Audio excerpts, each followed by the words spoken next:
जय शिवराय शेतकरी बंधूंनो, मी आपला शेतकरी मित्र एस कुमार। आज आपण बेलुरा या ठिकाणी सदाशिव भाऊ शिंदे यांच्या मिरचीच्या शेतामध्ये आलो। सर्वात महत्त्वाचं म्हणजे सध्याच्या घडीला पांढऱ्या माशीचा प्रादुर्भाव खूप मोठ्या प्रमाणात आहे आणि पांढरी माशी कंट्रोल पण होत नाही। यांच्या इथं वरती एका शेतकऱ्यांचा वाल होता, त्यांनी वाल उपटल्यानंतर प्रचंड अशा प्रमाणात यांच्या मिरचीवरती पांढऱ्या माशीचा प्रादुर्भाव सुरू झाला आणि पांढरी माशी डायफेन्थिरॉन नावाचं जे कंटेनचं औषध आहे, खूप काही प्रकारचे औषधे येतात, त्याच्यामध्ये पेगासस येतं, हर्कुलेस येतं, डिसाईड, SLR 525, रॉनफेन, अशा वेगवेगळ्या प्रकारचे औषधे येतात। सध्याच्या घडीला शेतकरी पांढऱ्या माशीच्या नियंत्रणासाठी डायफेन्थिरॉन कंटेन असलेले कोणत्याही प्रकारचे औषधी वापरून त्या ठिकाणी रिझल्ट भेटत नाही।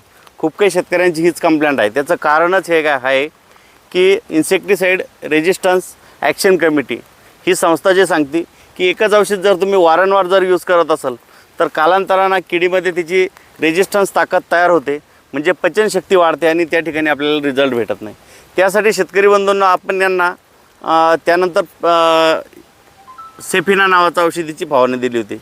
तर सेफिनानंतर या ठिकाणी पूर्ण प्रकारच्या किडी नियंत्रणात आल्या। सध्याच्या घडीला खूप काही शेतकऱ्यांना पांढरी माशी नियंत्रणात येत नाही। त्याचं हेच कारण आहे की डायफेन्थिरॉन नावाचा जो कंटेन आहे त्याचं रजिस्ट्रेशन वाढल्यामुळं त्या ठिकाणी पचनशक्ती वाढल्यामुळं रिझल्ट भेटत नाही।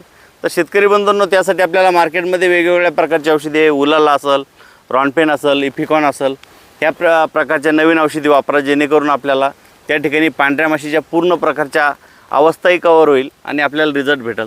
जर पांढरी माशी जर आपण नियंत्रणात नाही आणली तर त्यापासून आपल्या मुख्य दोन हानी होतात। एक म्हणजे पांढरी माशी पानातील जास्तीत जास्त रस शोषण करते, त्यामुळं झाडावर त्याचे दुष्परिणाम होतात। फुलकळी असेल, झाडाची वाढ असेल, याच्यावरती दुष्परिणाम होतो।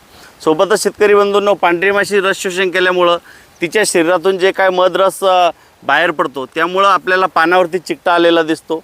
चिकटा म्हणजेच त्या ठिकाणी काळी बुरशी आलेली असती, शूट मोल्ड नावाची ती बुरशी तयार होते आणि त्यामुळं आपल्याला पिकावर बुरशीजन्य रोगाचा सुद्धा त्यानंतर प्रादुर्भाव दिसतो। त्यासोबतच शेतकरी बंधूंनो, पांढरी माशी या झाडावरून त्या झाडावर उडत रस शोषण करत असल्यामुळं त्या ठिकाणी जो लीफ कर्ल व्हायरस असेल किंवा मोजेक व्हायरस असेल, त्या व्हायरसला पसरवण्याचं कामसुद्धा पांढरी माशी करते।